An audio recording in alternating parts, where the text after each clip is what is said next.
Hello, and welcome to another midweek musical moment where we take a little bit of a closer look at some of the music that is being featured during church services in the season of Lent. My name is Matt. I am the organist here at Haddonfield United Methodist Church, and today we will be looking at the chorale prelude, "There is a Fountain Filled with Blood" by Camil van Hulse. Now, some of you who had been listening to the prelude from this past Sunday, the 14th church service, might have been surprised or even disappointed to hear that this particular chorale prelude does not reference the hymn tune that we know from the United Methodist hymnal number 622, "There is a Fountain Filled with Blood," which goes, "There is a fountain filled with blood."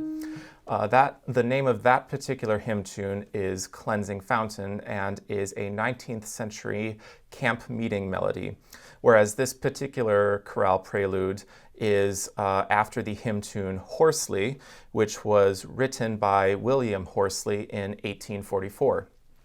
William Horsley was an English musician and organist, born in 1774, died in 1858, and spending pretty much the entirety of his working life in London.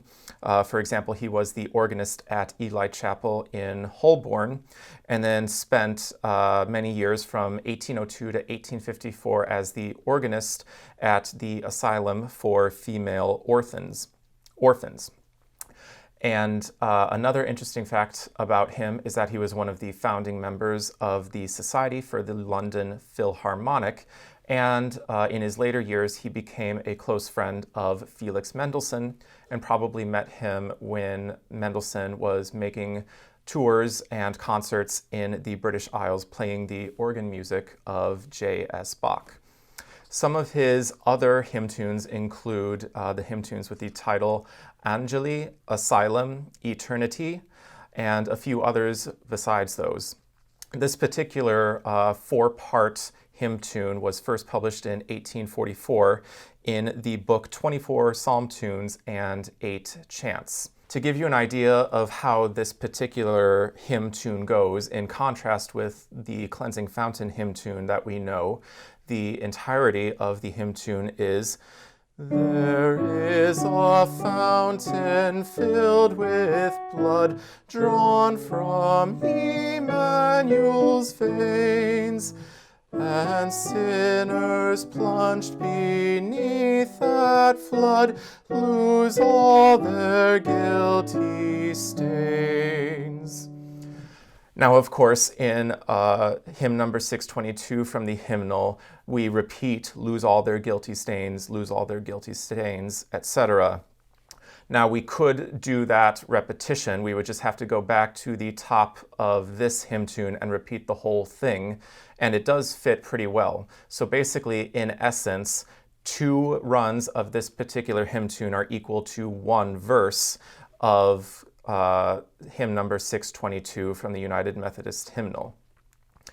This particular hymn tune was taken and arranged in this collection of 7 preludes for hymns from the season of Lent by Camil van Hulse.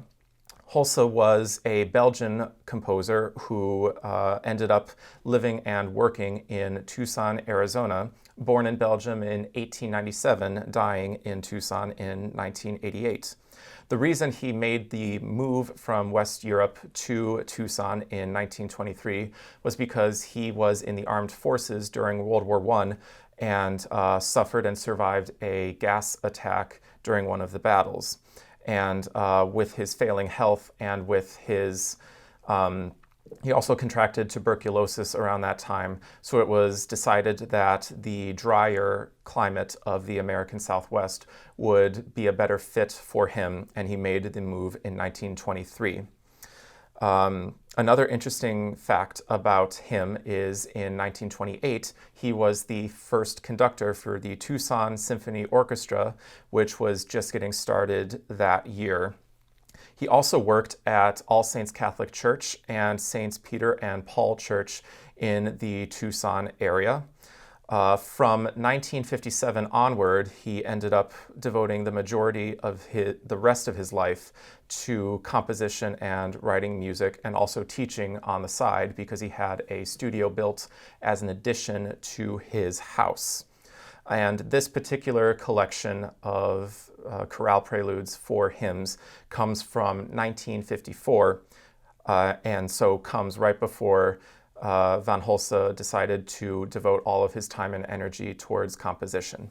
Now, the compositional architecture of this particular chorale prelude is simple but effective. We start with the hymn tune being spelled out with just the right hand on the grate, or the main keyboard, and then the left hand joins in underneath afterwards.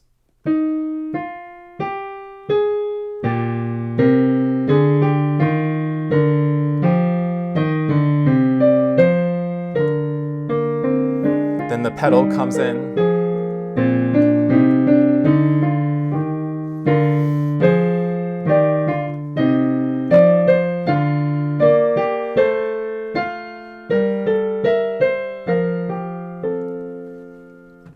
And then once the first two phrases of the hymn tune have been played in their entirety by both the right hand, the left hand, and also the pedal, then we make a switch to the swell for the last two phrases.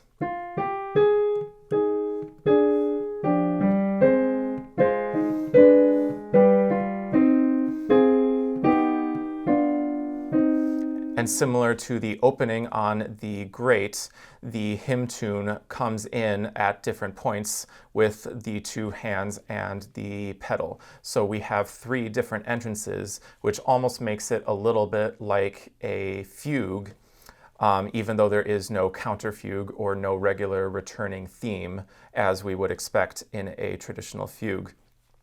And then after finishing the hymn tune being played on the swell, then we go back to the grate with bigger and larger chords.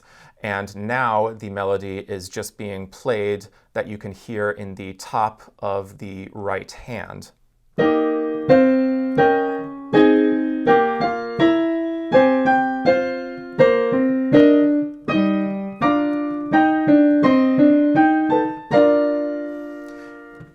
And then we go back to the swell for just two measures as a nice subito piano effect.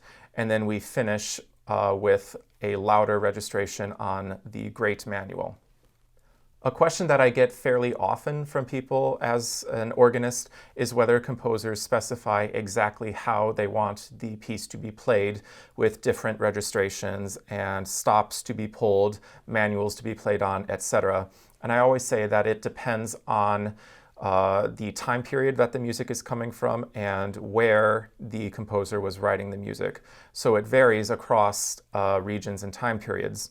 And in this particular case, Camil van Hulse fulfills a little bit of both at the same time. For example, we start the piece with the registrational indications that the 16 and 8-foot foundations are to be drawn on the pedal, and the grate manual is also to be coupled to the pedal.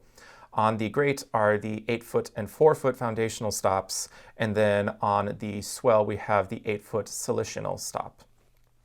So it begins with a mezzo forte indication to be played on the grate, and then with the piano, the gentler 8-foot solutional stop on the swell.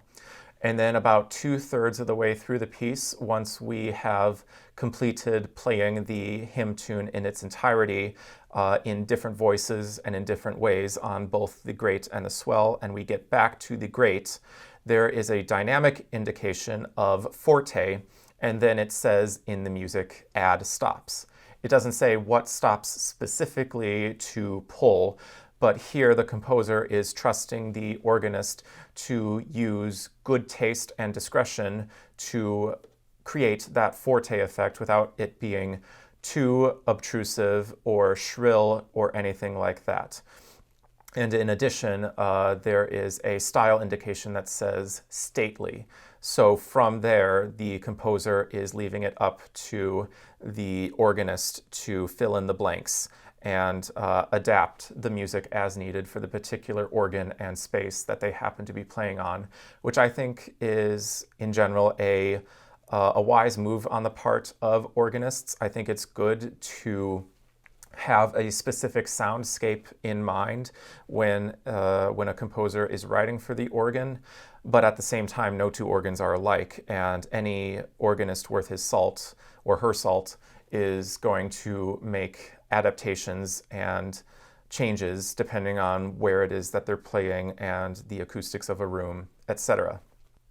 Thank you so much for watching. I hope that this has shed a little bit more light on a hymn tune that might not be so familiar and the particular interpretation that Camil van Hulse has with it. I do encourage you to either go back and listen to it within the context of the church service or stay tuned for the recording that will be starting in just a few seconds. Thank you so much and have a great week. Until next time.